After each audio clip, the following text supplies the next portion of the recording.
is beginning how? But how then shall we continue to act at all? Right. I think we have read it, no? No. If you have read it, Yeah, I we will have read read it. Yeah.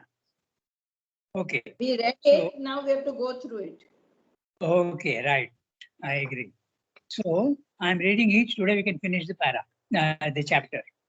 And next chapter will be the sacrifice. Sacrifice is a huge 2 chapters, nearly 70, 80 pages. It's a very, very important concept. We'll discuss that when we come to it. Now, I start reading the Archana Di, good morning. Good morning, Rangata. Okay, so I begin the reading. But how then shall we continue to act at all? Because he says that when you surrender yourself and you come out of the body mind life, you feel that you are not acting at all. You are absolutely immutable.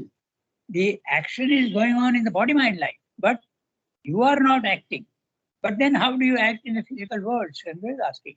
If you feel yourself disconnected with your body mind life, how will you act using the body mind life? Because you're not connected with it. It's a very practical question. We can't understand that because we have not had the experience. But you can understand, if I have a car, I can go wherever I want. I can act, I can go wherever. If I don't have the car, how will I move? So that's what he's asking. Your body mind life is the car, and you have to act in the world with your body mind life. You can't act when your consciousness is there, inactive. So that's a question he's asking, very practical one.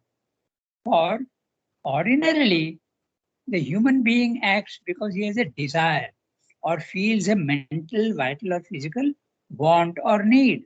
But when you are in the self, when you are in the higher mind level, out of your body mind life, there is no desire, no ego, no pushing for anything. You are absolutely immutable, simply looking on objectively, without any desire, without any wantings.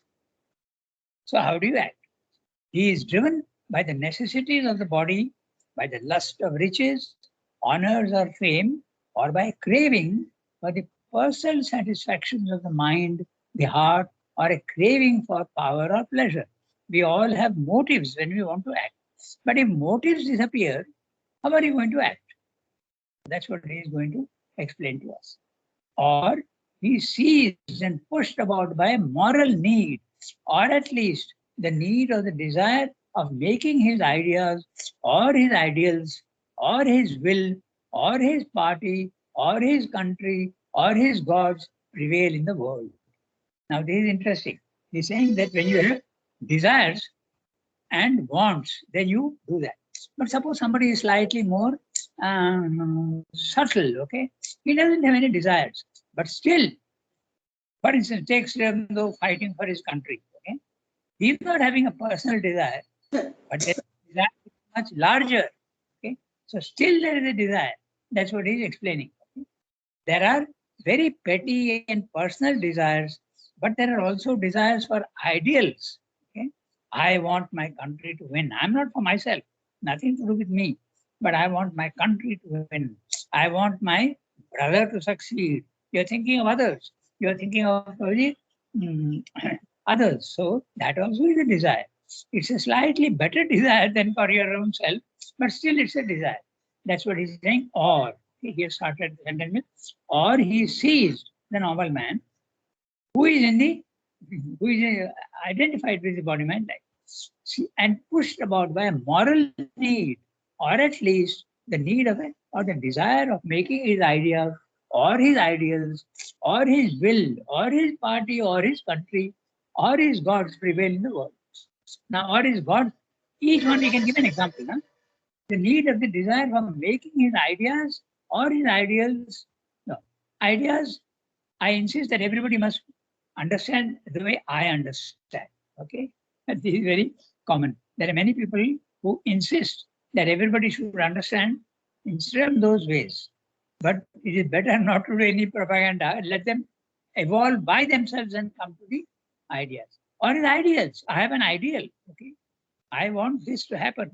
So uh, the ideal of justice or idea of India should go back to the um, its own culture. These are all ideas. Or his will. Now, or his party. Okay, you want your party to succeed. It's not a personal thing. Okay, you want your party. Party could be political party, or it could be even a non-political party, or his country. The best example is Ramu. Okay, fighting for his country. But still, when you are fighting for the country, you expect a result. So there is a desire, but which is far, far noble, more noble than a personal desire. But yet it's a desire.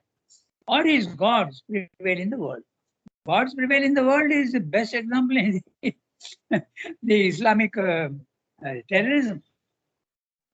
You must accept my God, nobody else. Even the Christians do that more subtly. They don't go about killing people with a sword.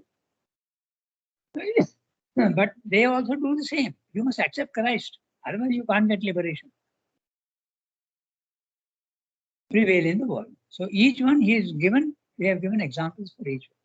If none of these desires nor any other must be the spring of our action, it would seem as if all incentive or motive power has been removed and action itself must necessarily cease.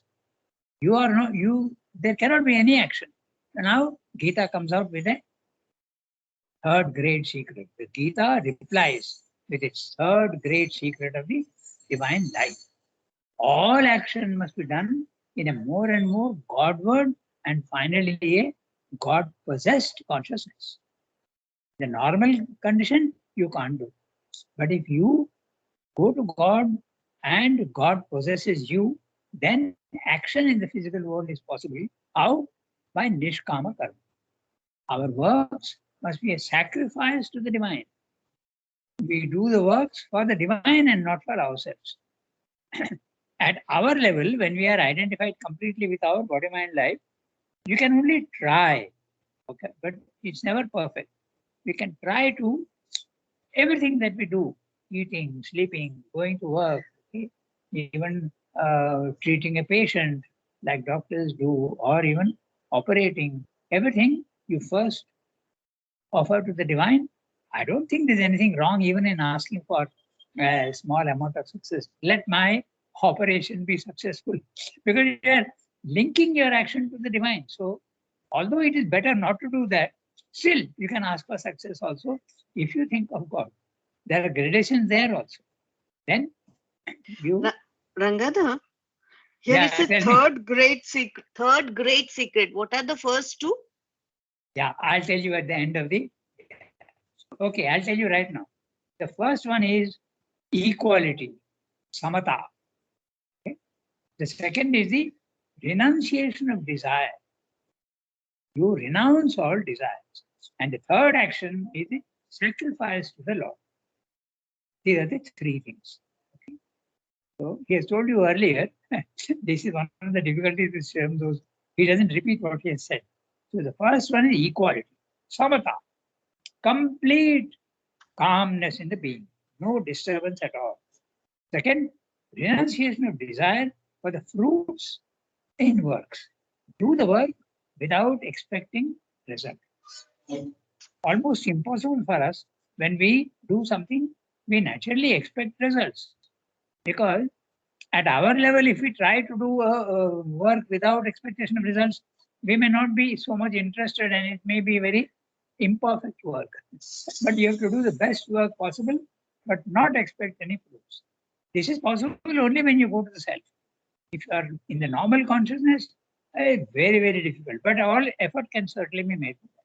Nishkama karma. And the third great secret of the Gita is sacrifice to the Lord. Do everything for the Lord. The first one, samatha, there is no question of sacrifice to the Lord. You are just remaining calm and quiet. Because without being calm and quiet, you cannot get the other two. Okay? Renunciation of desire can come only when there is quietness in the being. Because when you are having a desire or an action, Are you absolutely equal in your calm? No, you are not. You are expecting a result. There is disturbance in the being. Oh, will my desire succeed? How will I get my desire done? You are thinking of all sorts of things. So there is no equality. There is no complete calmness in the being. So the second one is do the thing without expecting desire. Nishkama karma. And the third is sacrifice to the Lord. Okay, so we go back to our text. The Gita replies with its third great secret of divine life. All action must be done in a more and more Godward and finally a God-possessed consciousness. So, Surendra is so particular. More and more, he knows that when you are identified in a novel consciousness with the body-mind life, it is not possible. That's why he's saying more and more. There's a gradation. The more you try, the more you will succeed. All action must be done in a more and more. He could have eliminated more and more, but then you would have not understood what he's saying. Okay? Rangadan, See, is, yeah, tell. no, first one is Samata, second one is Nishkama Karma. In Sanskrit, Yes. what is the third one? Sacrifice for Lord? Yajna. Huh? Yajna is the word. Yajna. Yajna. Okay. Yeah, they use the word yajna only. That's why Surendra is using the word sacrifice. Okay. Okay. Other words, when you are doing a yajna, okay, when you are reciting mantras and throwing ghee in fire and all that, that's the image, okay. But you are invoking the divine, isn't it? When you are doing a yajna, you are invoking the divine. So when you are doing something, you have to use the same. This sacrifice is a very complex idea, and we'll come to that because sacrifice normally, that will be the next chapter. We'll discuss that in great detail. But the word sacrifice in English, there are so many other implications and so many things that it's not very easy. But the Sanskrit word is yajna. Okay. We will call it Yeah, yajna. sacrifice has a negative connotation, no, in English. Yes, that's right. That's what I'm Because saying. it is done by force. Whether offering can't be replaced by that? Yes, you can Sacrifice say, and but offering. I would rather say self-offering. Self-offering, yes. You don't offer a fruit or even that is okay, or a leaf or a. But best sacrifice is a self-offering. That is what is meant by the dedication. You dedicate everything to the Lord. Okay. So, see, I'm going to explain now more. Our works. What is meant by Nishkama karma? Our works must be a sacrifice to the divine. You do everything. Someone mentioned just now this has got a negative connotation. At our level, when we sacrifice something, we feel that, oh, okay, I'm in a very generous mood and I will give away what I have, very precious thing, because someone is asking me, I'll give it away. But there's a little bit of a twinge in the being. Oh, I have lost something. Suppose I've got a beautiful watch on my hand, okay, or I've got a lovely pen, and a student comes and says, oh my God, where did you get this pen? I've been wanting it for so many days. Then you give it to him in a generous spirit. But you feel a pinch. Somewhere you have lost something. But this loss is not felt at all in the offering to the Lord. It is bound to happen. In the beginning, you will feel a pinch. Okay. That's why you may not even give. But ultimately, you have to give everything. In the prayers and meditations book of the mother, right in the first pages, in the frontispiece, there is mother has written about it. Some offer their wealth to the divine. Some offer their emotions and thoughts to the divine. But there are some who offer themselves fully to the divine. And to them, the divine gives himself fully. Remember that prayer, Radha's prayer? Mother is saying, each drop of my blood is given to you. That should be the type of surrender. Very difficult in normal conditions, but that's an ideal. You should be able to reach that condition. To a certain extent, you can see that, okay, when Shiva is obeying what he's been told to do, okay, go to Chandranagar without a second thought, he goes there. Then from there, after 1 month, go to Pondicherry. And he does that without food, without clothes, without anything. He manages to go. Okay. Everything gets arranged for him. And he comes to Pondicherry, no money, no food, nothing. Okay. Can we do that? My God, unbelievable when you think of the circumstances. But sometimes the divine will also test you. In fact, that's what happened to Sri Aurobindo. In the beginning, there used to be a shortage of, sometimes shortage of money, shortage of food, shortage of clothes. He's writing to Motilal Roy in Chandranagar. Send us clothes, send us shoes. Okay, we don't have any. Send your normal monthly money also. That used to be about 50 rupees at that time. 50 rupees was a large amount at that time. It would take care of all your needs. Because if you remember, all of you are quite now old, but if you remember, some of the things you could buy even for paisa, not the modern paisa, but the rupees, 16 annas, and then each anna also was divided into 6 paisa with a copper coin with a hole in it, if you remember. And you could buy things for even 2-3 paisa. So 50 Yes. rupees was quite quite Yeah, a 5 big paisa, amount. 10 paisa. Yeah, I remember. I have all the collection. 5 think in paisa and 10 paisa. In 1965, the Naya Paisa was brought in, and the old Paisa was, it was the, what is called the decimal system.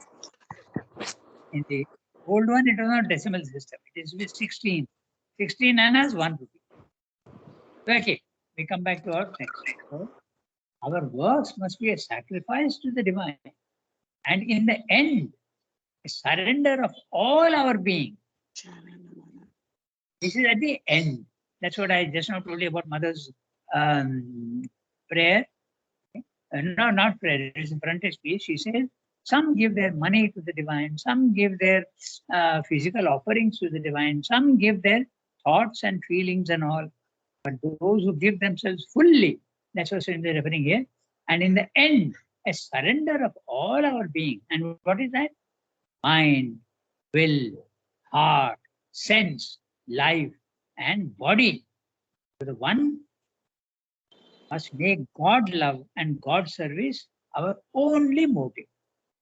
You can imagine how difficult it is going to be. But that's the ideal. This transformation of the motive force and the very character of works is indeed its master idea. Do everything for the Lord and nothing for yourself. Nothing for others also. You may feel, I'm not doing for myself, I'm doing for others. So it is very good. It is good relatively, but it's not good spiritually. Even that must be surrendered. It is the foundation of its unique synthesis. It is the Gita. Okay, Gita's idea, master idea. The master idea is the foundation of its unique synthesis of works, love, and knowledge. This is what that's why Sri Aurobindo calls it the synthesis. Okay. He talks of many syntheses. He says that the Vedic period was synthesis because they did not, different meanings for synthesis. In the Vedic period, they did not reject the physical world and expected God. So that was the synthesis. Acceptance of this God and the world. That was the idea. But then in the Gita, Tantra also does not reject the physical world. Okay? They include it. Then Gita is slightly different. Gita is they are combining Bhakti Yoga, Karma Yoga, Jnana Yoga. That's why it's a synthetic idea. And Sri Aurobindo is combining the Vedic idea as well as the Gita's idea. That means the first one, he is accepting God and the physical world, which is Vedic. And the second one, he wants the yoga to be Karma Yoga, Bhakti Yoga, Jnana Yoga. So he is a double synthesis. The Vedic is a single synthesis, and the Gita is also a single synthesis in that sense, because slightly different meaning. But in Sri Aurobindo's integral yoga, it's a double synthesis. Acceptance of the Vedic synthesis as well as the Gita synthesis. This transformation of the motive force And the very character of works is indeed its master idea. It is the foundation of a unique synthesis of works, love, and knowledge.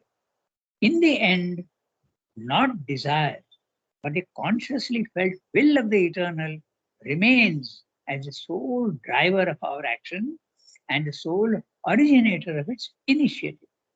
Whatever you do, you are not doing anymore, the divine is doing through you. And your consciousness has become God possessed. You possess God and God possesses you.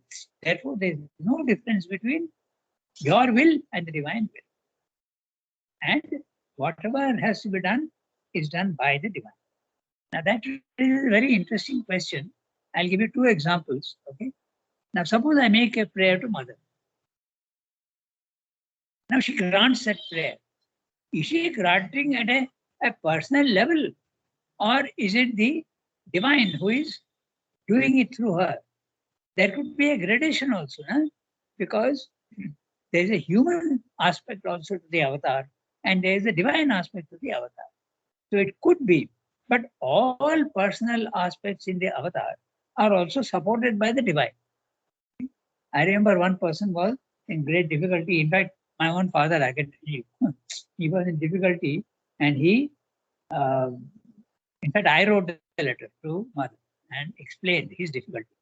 And then she told my sister, she told her, he deserves the divine grace because he had tremendous emotional attachment to Mother and Father.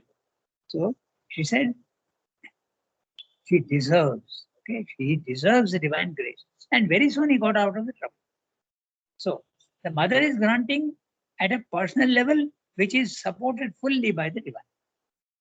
Then the other one, very interesting also, a couple came to Ravan Maharshi and they told that we have for 12 years, we have not had a child, but we want you to bless us so that we get a child. And the next year itself, they got the child. So what is it? Is he granting personally or is he granting from that high level? It could be a combination of both, because after all, you have a human part and you have also they are linked. There's a connection, but that connection itself can be graded. There can be a thin connection. There can be a much more than average connection, or there can be no connection at all because the divine himself is working through you. So there also the very clearly a gradation is But interesting, sometimes, isn't it? Yeah, tell me. sometimes Gangada, unless and otherwise we ask the divine, no, that we need this, they will not do by themselves. No, it is something like that. No, we have to at least give one application, one appeal, or request should be there. Then they will do Okay. it. Otherwise, Okay. it will be their karma, means doer. No. Shilpa, what you're saying is very interesting, but I could approach the divine in two ways. Mother, I have this problem, please solve it for me. They'll do it if you deserve the action and it is good for your soul, they will do it. But suppose you go to the divine and say, please take care of my life entirely. I am not asking you for any one limited thing, but you do for me whatever has to be done. Then naturally they will do it for you. But I should have that much patience at that time. Of Like course. divine will do. That's right. And that's not easy. That means full surrender. Either it's a full surrender or a partial surrender. Yeah. Okay. So we come to the last small. Rangadhar, Tell Rangadhar, me. I didn't understand the difference between Vedic synthesis and Gita synthesis. Okay. Vedic synthesis is that they are not rejecting the physical world. They are accepting the divine and also the physical world. Whereas in the other yogas, Jnana Yoga, they are not accepting the physical world. Okay? In Bhakti Yoga also, there is a tendency to reject the physical world. No? The ascetic is rejecting the physical world. He is reaching the divine consciousness, but without that's Vedic synthesis. In the Vedic period, there was no running away from the physical world. So they are accepting the highest and the lowest, the planes of existence. Is it clear now? Yeah. Yeah. See, Uh, in the- No, but Rangada, how is it different from Gita's synthesis? because there is Because no Gita yoga also says, in the Gita, there is no yoga. Sorry, in the Vedic period, there is no description of any yogas. It's only Okay. experiences. Yeah. okay, Whereas here, it's a processes. The processes, and they are saying, Gita is saying, use all the processes. Combine all the processes. Because the Bhakti Yoga is not combining Jnana Yoga. The Jnana Yoga is not combining Bhakti Yoga. But all can reach the divine because they're all through different doors, different entries. But the Gita is saying, do all. So that is what Simla is saying. But he is also, of course, the Gita's synthesis does admit that you have to work in the physical world. That is true. Because as I said, it speaks of doing works and being in the physical world like a lotus leaf in water. In other words, you are remaining in the physical world. But the Gita does not have the concept of the supermind. That is a great difference. That is one of the biggest differences between the Gita and Sri Aurobindo philosophy. He goes one step more. He says, not only I accept that the divine and matter are essentially they are both to be accepted, but I say that matter itself also is going to be divinized and the divine is there even in matter. So one more step, that's a supermind. So not only he has an idea, but he actually gets the thing done. Okay, the practical aspect is fantastic. If you think about it, that's the main difference. Other than Sri Aurobindo took all the trouble and did all the hard work, God's labor, if you remember. And they brought down the supermind and planted it in matter. Now it's only a question of time when that plant will become a reality. Now it's clear the two differences.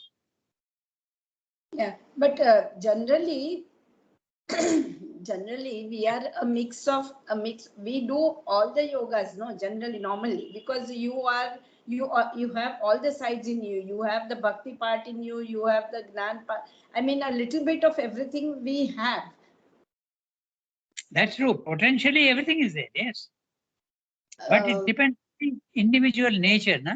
Some people may be more inclined for intelligence, so they'll do Jnana Yoga. Some people are more emotionally inclined. So it depends entirely. That will be discussed in this next chapter, the sacrifice. Similarly saying, you don't need to do all the three yogas together. That's not always possible because it depends on the nature. So you can start with anyone without forgetting that you have to do all the three. So it is not that all are equally one third, one third, one third. It's not like that. Okay. You can begin with one, but keeping in mind fully that the others are not to be rejected but also used. The other yogas. Okay. So I go to the last para. Equality, renunciation of desire for the fruits of our works, action done as a sacrifice to the Supreme Lord of our nature and of all nature. These are the three first Godward approaches in the Gita's way of karma yoga. They are the first three Godward approaches. These are the means, the methods.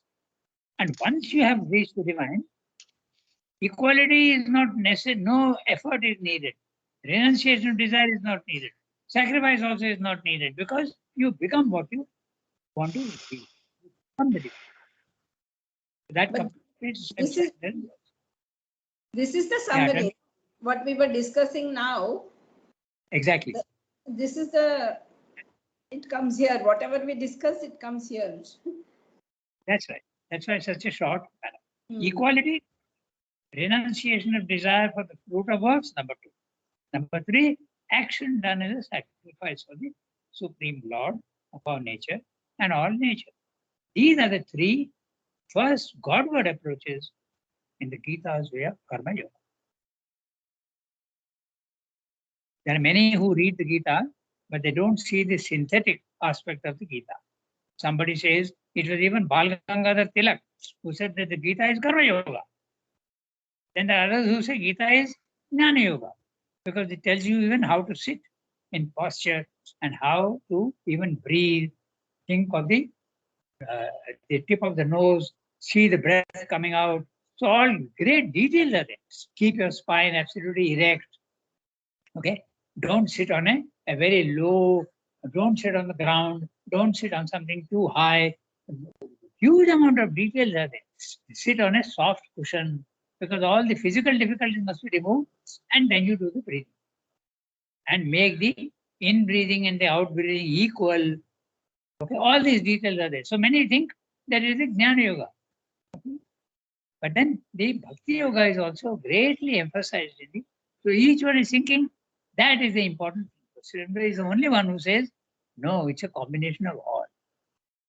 Okay, so that completes the self-surrender in works. Now, as I told you, the next two chapters, chapter 4 and chapter 5, are dealing with the sacrifice and the triune path. The triune path is exactly what we saw: Bhakti Yoga, Jnana Yoga, Karma Yoga. So it's a very big two things, and he has given a ascent of a sacrifice also is there, and ascent of sacrifice too. 1 second. This is the 3 chapters on sacrifice, and we'll have to discuss the sacrifice also. We'll do that just now a little bit, but you have to think about it because sacrifice, just now, we have to understand some things which don't seem to be related to sacrifice. So we'll discuss that. Right? So it is starting from page 99, say let us say 100, and it goes up to 176.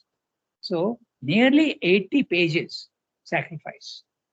Application of the principle of sacrifice to Jnana Yoga, Bhakti Yoga, and Karma Yoga.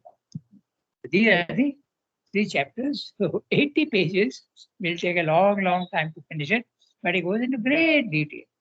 So the first para itself explains to you the concept of the what is the sacrifice. Okay? This is again leaning on the Gita to explain that. So we'll read the first para and then we'll have to discuss it because you have to bring another idea altogether to understand what is sacrifice. Normally, when we understand sacrifice, as we said just now, you can understand in 2 ways. I give away something in a generous spirit, but I have a little pinch. Oh, I have lost something. Okay, that is it. The first one. That's a normal idea of sacrifice. The second idea of sacrifice, and this little pinch can be something quite different. Because if I am a patriot, I don't mind even giving up my life for the nation. So sacrifice can be a very small sacrifice, or it can be a very great sacrifice also, like sacrificing your very life. And it can also be the sacrifice in the Gita. It can be the whole gradation of ideas in the sacrifice. But what is meant by sacrifice in the Gita is what we will discuss a little bit today. And you'll have to think a lot about it. It's quite complicated, okay? But we'll see. So I think we've got enough time today to read the first para. Okay? It's about little more than a page. So shall we read it? One of you has to read. I can read. Go ahead. The sacrifice, the triune path, and the Lord of the sacrifice. The law of sacrifice is the common divine action that was thrown out into the world in its beginning as a symbol of the solidarity of the universe. It is by the attraction of this law that a divinizing, a saving power descends to limit and correct and gradually to eliminate the errors of an egoistic and self-divided creation. This descent, this sacrifice of the Purusha, the divine soul submitting itself to force and matter so that it may inform and illuminate them, is the seed of redemption of this world of inconscience and ignorance. For with sacrifice as their companion, says the Gita, the All-Father created these peoples.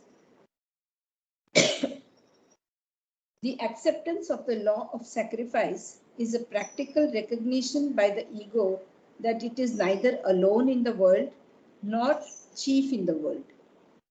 It is its admission that even in this much fragmented existence, there is beyond itself and behind that which is not its own egoistic person, something greater and completer, a diviner all, which demands from it subordination and service. Indeed, sacrifice is imposed and where need be, compelled by the universal world force. It takes it even from those who do not consciously recognize the law. Inevitably, because this is the intrinsic nature of things. Our ignorance or our false egoistic view of life can make no difference to this eternal bedrock truth of nature. For this is the truth in nature, that this ego, which thinks itself a separate independent being and claims to live for itself, is not and cannot be independent nor separate, nor can it live to itself even if it would, but rather all are linked together by a secret oneness. Each existence is continually giving out perforce from its stock, out of its mental receipts from nature or its vital and physical assets and acquisitions and belongings, a stream goes to all that is around it. And always again, it receives something from its environment in return for its voluntary or involuntary tribute.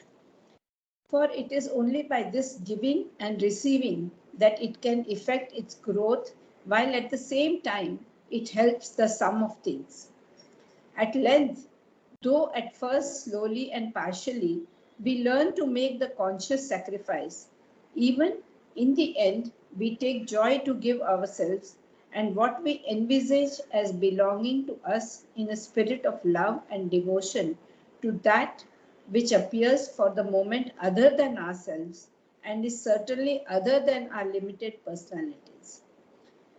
The sacrifice and the divine return for our sacrifice become a gladly accepted means towards our last perfection. For it is recognized now as the road to the fulfillment in us of the eternal purpose. Okay, this is the explanation of this sacrifice, the yajna. But it's a pretty complex thing, so you have to get some basic idea. So that basic ideas you have to go back to the one becoming the many. Okay? The one becoming the many. The divine manifests him in the physical world, and he manifests himself in spiritually. He is creating all the souls.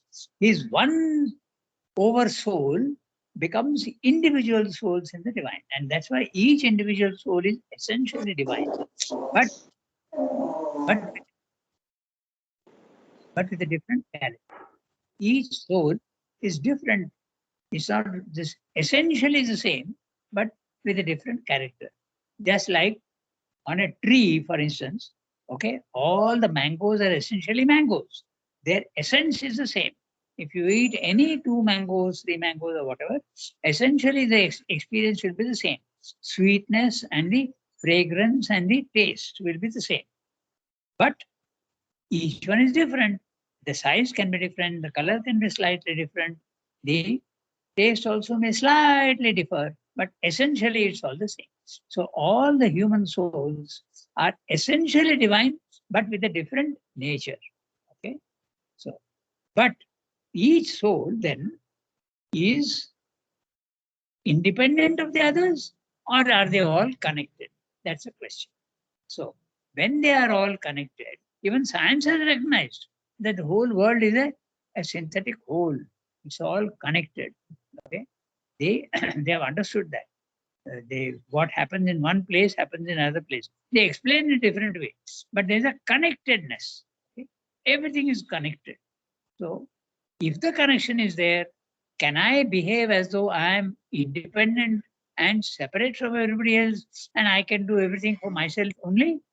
That is what the ego tries to do. But will it succeed? It won't.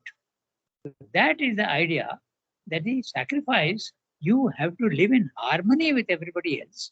And that is being imposed on you, whether you like it or not. So if you do it in a very happy spirit, giving yourself and receiving happily from others, that is the best way. That is the essential idea, starting point of the sacrifice. When you give, you receive. When you don't give, you don't receive. And this is something so fundamental, it goes from the most physical to the most subtle and spiritual. Okay? The most subtle and spiritual is you give yourself to the divine, he will give himself entirely to you. But here I must make a slight caution. So you may feel that, oh, only if I give myself to him, he gives me. So is that a sort of commerce? That you must not understand in that way. What you have to understand is, when you are giving yourself, you are opening your doors to him. Then if your doors are closed, if you don't give yourself to him, the doors are closed. So how will he come in? He can't. So when you are giving yourself, you are opening your doors. And according to the amount of opening in the door, he will come in. So what you give, you will receive. You have to understand it that way. That's a supreme sacrifice. Okay. But in the physical world, does the sacrifice also exist? Yes. Because as the Americans say, there is no free lunch in the universe. Okay. You have to pay for everything. Okay. So if you go to a shop, I want a watch, but I have to pay money. So there is also a giving and a receiving. This is also, I'm giving you very interesting and very crude examples, but you can see that the law of sacrifice is constantly there. Okay. Now, if I don't make any phone calls, okay, I will get very few phone calls, like me. I don't get too many phone calls because I don't initiate too many phone calls. Now, if I give birthday presents left and right to everybody, they will also feel obliged to give it to me. So, how much you are giving, you are receiving. Okay? This is the basic idea of sacrifice. I've given you the crudest examples and I've given you the highest examples. Okay? So, this is a law that operates in the physical universe. Okay? Everything you have to pay for it. This is the basic idea. And when the divine has made, now we go back to that. This is the basic idea, remember, that there's a connectedness. And connectedness insists that you can't act as though you are separate from everybody else. You have to, the ego has to disappear and you have to realize that you are all connected with everybody. Does not an individual require a teacher? Does he not require a doctor? Does he not require servants? Does he not require food from the universe? So everything is connected. You can't live as though you are completely separated. And it's very interesting what happens when you are not part of the universe. Okay, it's very interesting. I'll make a slight diversion to make you see how this is there. Okay? You need society. You need everything around you. If you don't, you can't become developed. I don't know if you have heard about it, but in the 1930s, okay, there was a very strange phenomenon which took place, and now more and more details of that is coming out everywhere, that a little boy was stolen. Sometimes animals steal, okay, babies. It happens. Monkeys sometimes also take away babies. This particular thing happened it's a fact, huh? It's not made up. The wolves took away a small child, okay, and the case is known as Ramu the Wolf Boy. If you go to the internet and type Ramu the Wolf Boy, you will get all the details. Okay? This child was taken away by wolves and he was raised as a wolf's child. Okay. So what happens? You are not in society anymore. You can't develop yourself. You become at a much, much lower level like an animal. He was eating raw meat. He was going on all fours. There was no language. And he was using only the sound that a wolf makes. So I give this example to show you that you need society. If you don't need society, you will not benefit in any way. So this is the constant interchange has to be there. Okay. That's why, but when we discuss these things, it seems to have nothing to do with the spiritual sacrifice. But the basic idea is the interconnectedness of everything. And if you want to recognize the interconnectedness, obviously you have to limit your ego, and the ego has to be kept in control. And finally, the ego has to be completely thrown away. Then you get the maximum benefit. That's what Surendra is saying. Now we'll come back to the, I think we'll do the detailed study next time, but I am just giving you the phrase from the Bhagavad Gita, which Surendra is translated here. His translation is like this. It's 1, 2, 3, 4, 5, 6, 7, 8, about 9, 10 lines from the in the middle. For is actually quoted. Okay, he's putting quote marks. With sacrifice as their companion, says the Gita, the All Father created these peoples. He created the many. The All Father is the one, and he creates all the many. Okay, this is what he's saying, and it is from the chapter 3, verse 10 of the Bhagavad Gita. Sahayajya praja srishtva parovacha prajapati. The All Father is Prajapati. Prajapati, the Lord of the peoples. Prajapati. Okay. Anena prasavishyadvam. Grow by this law. That's what he's saying. Okay. And then you can also, there's a reference to the Kamadhuk. The Kamadhuk is the one who gives you all the Kama, your desires. It fulfills all your desires. There is two ideas. One is the Kamadhuk, and the other is the Kalpataru, the tree that grants all that you want. It gives you. So Kamadhuk also is the divine heavenly cow, which gives you all your desires. Okay. So if you go into a total egolessness, then this becomes a fact. You get everything that you need to know. That again refers back to the Ashtasiddhis. There is in the Ashtasiddhis, which are the 8 siddhis that the yogi attains, there is this Kama Vashayitva, that Vashayitvam, the bringing to control of all your kamas. You get everything that you want automatically. Shrem also mentions that in his consciousness. He says consciousness has got 3 powers when you become master of consciousness. One is you can get whatever you want. Okay, that's the back to this Gita's. You can get whatever you want when you become the consciousness. You reach the highest consciousness. Then you can know whatever you want. All the knowledge becomes available to you. You can know whatever you want. First, you can get what you want. Second, you can know what you want. And the third is you can become what you want. Identity, desire. So this is what is being said in this one. It's all connected, all these ideas. So the basic idea of sacrifice is you are not alone in the world. There is a connectedness. And the more you recognize that connectedness, the more you will benefit. This is the basic idea. So next time we'll go into each sentence and see what is it. Okay, so keep this in mind. The two ideas are not, the origin of the idea of sacrifice does not seem to be so connected with the ultimate sacrifice as we know it in a spiritual context. But the basic idea is the connectedness of the universe, and you have to recognize the connectedness of the universe. Only when you give, you receive. This is the basic idea. It's a very important idea because it gets application in everything, even in economics. Okay, I think we'll stop here today, and the next time we'll redo the first chapter paragraph. Merci beaucoup. Merci beaucoup. Okay. Merci Rangada. Bonne journée. Au Bonjour. revoir. Thank you, Yes, Uncle. thank you. Same to everybody. Au revoir.